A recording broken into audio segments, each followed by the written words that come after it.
Salut tout le monde, c'est Panda le Papa. On se retrouve pour le vidéo numéro 10 de la Mini Team. Ouais, pour ceux qui n'avaient pas encore compris, bah c'est ma deuxième team, hein, parce que oui, j'ai beaucoup de temps à perdre. Non, mais honnêtement, j'adore de plus en plus la jouer, c'est vraiment nice. Donc, première partie de vidéo, c'est pour vous montrer comment vous déplacer dans le labyrinthe. Comme on peut voir, normalement, je prends tout le temps la première case, en fait, sauf quand c'est bouché. Ensuite, ben, c'est simple, si vous regardez les dalles en fait sur lesquelles on peut cliquer pour descendre dans le labyrinthe, ben, vous pouvez voir que ça va assurément à tous les coups être les cases autour de la salle. Donc il suffit simplement de se rendre jusqu'où que les narines du nez en prenant les portes. Donc une porte de gauche va vous faire déplacer d'une map à gauche, une porte de droite, une map à droite. Les choses à savoir, c'est que par exemple vous êtes sur, je sais pas, un des murs en fait, puis que vous continuez dans la direction d'un mur, ben, ça vous ramène automatiquement de l'autre côté. Donc je sais pas si vous tombiez pour passer à travers le mur de droite, vous allez retomber sur la dernière map à gauche. Ouais. C'est ça. Donc ensuite, les portes bougent, se referment derrière vous pour éviter que par exemple je prenne mes 8 persos, que je prenne le même chemin avec tout le monde en même temps, un après l'autre. Oh là là. Sinon, qu'est-ce qu'on peut dire de plus pour ce qui est du chemin? Vous allez voir en fait avec tout le monde. Chose importante, c'est que si vous faites du multi-compte ou même avec des amis, en fait, peu importe, attendez avant de rentrer dans le donjon pour une simple et unique raison. Ça va être un poison de merde en fait qui est là contre les bots et les AFK, je crois. En fait, c'est que ça, si je me rappelle bien, si vous restez trop longtemps dans les premières salles, ça vous enlève de la portée. Si je me rappelle bien, c'est 5 de PO pendant plusieurs tours, pendant 5 combats, ouais, qui est en fait qui vont retomber correct juste après le décès, si je me rappelle bien, ou sinon c'est genre la salle avant gargouille. Sinon, ça n'est qu'aussi l'initiative, je crois. En tout cas, bref, je fais tellement de dragon cochon parce que je me dis que dropper un Dofus turquoise avec le peu de chance que j'ai, ça n'arrivera pas. Limite, le perco va en empoigner 10 avant j'en pogne un. Fait que c'est ça qui est ça. Sinon, voilà, je jase avec Gryptos aussi quand même. La raison est assez simple. Gryptos est un Sadida. Demain, il y a de mage Sadida. J'ai un Sadida 200. Donc, on discute de tout. En fait, on est déjà en train de préparer des stuffs selon les informations qu'on a vues. Ça va être des stuffs. Le mieux que j'ai trouvé va être environ, en tout cas c'est de l'estimer, mais au final ça va tourner autour d'1,8 milliard pour un stuff. Donc assez dispendieux, mais probablement très efficace. Après, il s'agit de voir si ça vaut le coup, vu qu'au moins on peut les tester sur la bêta. En partant, il y a juste le Vulbis, ça encore assez bien le prix, hein. C'est un bon petit milliard qui vient de disparaître, puis il faut le trouver aussi.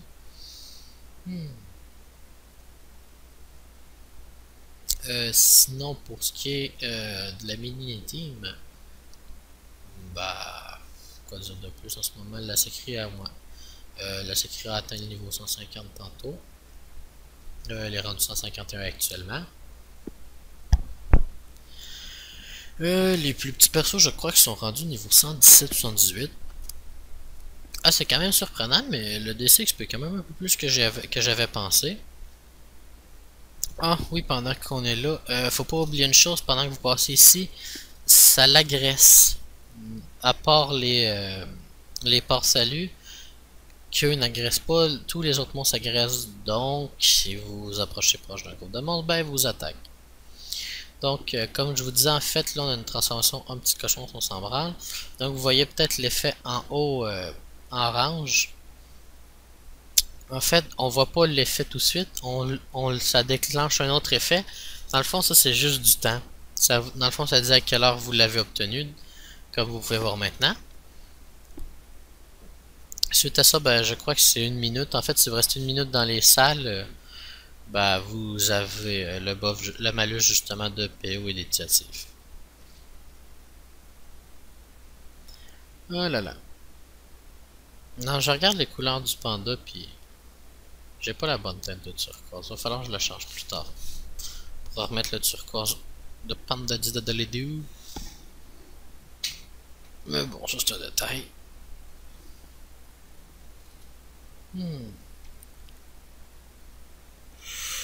Oui, c'est sûr que les percepteurs qui peuvent toujours tomber des beaux petits œufs bleus, donc bah, si vous voulez les tabasser, faites-vous plaisir. Après, bah, faut être quand même bien armé, c'est généralement la plus grosse arme du serveur qui a des percepteurs ici.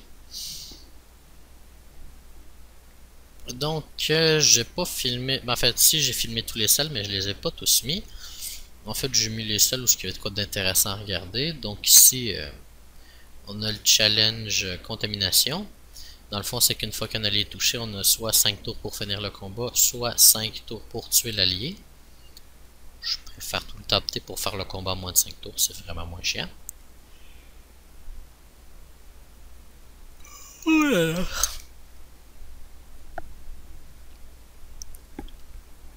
Ouais, je crois que finalement, j'aurais peut-être pu l'accélérer un peu plus. Ouais, donc, merde, ok, bon. À partir d'ici, en fait, je vais simplement l'accélérer plus parce que simplement vous discutez de comment j'ajoute les attaques, ben c'est ça. Donc, on a repassé du x2 à x4, hein, ça va aller vraiment plus vite. Oh là là. Ah, désolé pour ça, c'est mon chien qui s'amuse avec ses os. Oh là là. C'est pas facile la vie d'un chien. Non, non, non. Donc on a quand même un truc mal propre, un petit moins 4 PA dans la gueule. C'est chiant. Très chiant. Donc en fait, bah, ça va être principalement de booster les K-flips, le yop, le sacriant pour les taper comme d'habitude. Le best, bah, c'est d'optimiser les placements. Et là, on peut quand même voir que les dégâts s'en viennent vraiment de mieux en mieux. Hein. 500 l'épée de yop, bon, ça fait plaisir. Hein. On peut nous faire 400, pas de problème. Non, non, non.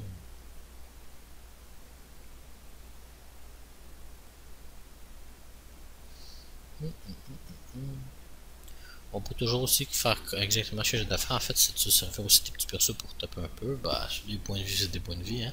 C'est pas tout le temps énorme non plus. Donc, on a la mascarade qui est lancée. Hein. C'est toujours. Donc, petit problème audio en fait que je viens de voir pendant le montage. Je sais plus du tout en fait de quoi je parlais vraiment. Sinon, ben en fait, pour vous dire, ben, la vidéo du dessus, je l'ai tournée la semaine passée en plus, donc bon, j'ai encore moins d'idées de ce que je suis en train de parler. Alors, on peut voir quand même qu'on a une contamination assez pratique, ça va faire du joli XP. Faut dire que le donjon est quand même pour des niveaux ça, mais bon, l'XP c'est quand même plutôt propre. Bon, suite à ça, il va nous rester une petite salle avant le gorgouille. Le truc qui est bien, c'est que dans le fond, quand on sait bien mixer ses persos, surtout les sorts de boost et tout, bah, on peut finir par faire des combos quand même assez géniaux, je vous dirais. C'est le cas quand même dans cette salle, hein, vous allez pouvoir le voir un petit peu plus loin dans la vidéo, c'est plutôt génial. Oh là là. Non, honnêtement, gros blanc de mémoire, je sais pas du tout de qu'est-ce que je parlais. En fait, le son était juste totalement inaudible, donc j'ai comme pas pu savoir moi-même de ce qui en retournait. Oh là là. Donc, je sais que j'ai quand même pas sorti de vidéo pendant, je crois, 2-3 jours, mais bon, vous m'en excuserez bien, c'est le taf, hein, c'est tout. Donc, et voilà, on a les K-flip en 20 PA 10 PM, je veux dire. Moi, profitons-en! Donc, on a une petite roulette 400 chances, histoire de tout casser comme d'habitude, hein, c'est ça. Donc, ah oui, ça va bien, le bluff haut qui passe à 800. Wow. C'est ça qui est ça. Donc, histoire d'éviter de se tuer tout seul, on va opter pour la chance des K-flip. Il y a tout ou rien qui passe quand même assez bien aussi. C'est quand même déjà ça, je veux dire, ça fait du travail assez clean, 20 PA sur un K-flip. Donc c'était le tour intéressant du combat. Bon, maintenant on se retrouve pour le décès. Donc maintenant, ben, on est contre le dragon, un dragon obèse quoi. Enfin, un dragon avec un bon goût, c'est un dragon avec du jambon quoi. Cochon, jambon, haha, lol. Bon bref, je crois qu'on a compris. On est quand même à 8. Le truc à éviter, c'est d'utiliser des PA si vous ne pouvez pas vous débuffer de vous-même. La raison est fort simple. Avant, un PA faisait perdre 200 points de vie, ce qui est toujours le cas maintenant. Enfin, du moins, ça, c'est ce qu'il affiche. Mais plus concrètement, un PA utilisé égale vous êtes mort. Point. Ça l'arrête là. Assez dommage, quoi. J'ai pas trop compris pourquoi, en fait. Je veux dire, on s'entend que tu jouais 3-4 PA, tu ne perds rapidement des points de vie. Limite, tu joues ton tour, tu finissais mort de toute manière, c'est juste que bon. Ça permettait quand même pas grand chose. Donc, ce qui est quand même un peu dangereux, ben, c'est que le DC, hein, il cogne très bien. Et que ça serait bête de mourir contre un cochon. Ah là là, ça mange n'importe quoi, hein, ces trucs, c'est ouf. Donc, en fait, mon Nini qui est là pour donner des PA, ça regarde pas bien, quoi. Ah là là. Donc, une petite flash pour finir le tout, et hop! Ça va vraiment être pratique le panda niveau 136 pour pouvoir râler, porter puis lancer 3 fois, hein. Donc, avec l'introph, tant qu'avoir pris le sort de classe, on s'en sert. Ben, comme ça l'immobilise le dragon cochon pendant que mon Ekaflip lui arrache la tête. Hein, c'est. Mettons que c'est clairement de quoi qu'il doit pas apprécier beaucoup. Donc, avec Kevin Los Avandas, ben, allez hop, on fait la main la bouse. Hein, c'est juste à ça qu'on sert au final. Donc, hop, des petites vulnées, hein, faisons-nous plaisir. Donc, le combat, quand même pas si chaud. Jusque là. Il vient de buter le panda de Villény. Très gay. Après, je me dis que ça vaut pas tellement le coup de taper avec Léa vu ses résistances. Hein, fait que je préfère y aller avec les Ekaflip qui nous fait du beau ménage. Oh yeah. Donc on voit que fait le tour 5, ça a été assez rapide. C'est quand même bien quoi. Donc il nous reste un port salut puis deux cochons. Comment ils s'appellent les autres? Les cochons de phare, oui. Je sais pas trop ce que faire le rapport avec ça, en tout cas, bref. C'est ces cochons quoi. Ah là là. Donc toujours autant de carnage avec le Ekaflip. Donc combat terminé, j'espère que vous avez bien aimé. Il n'y a pas de turquoise évidemment. On n'hésite pas à s'abonner à la chaîne. Et bah, je crois que c'est tout ce que j'ai à dire. Fait que je vais vous souhaiter une bonne journée à tous.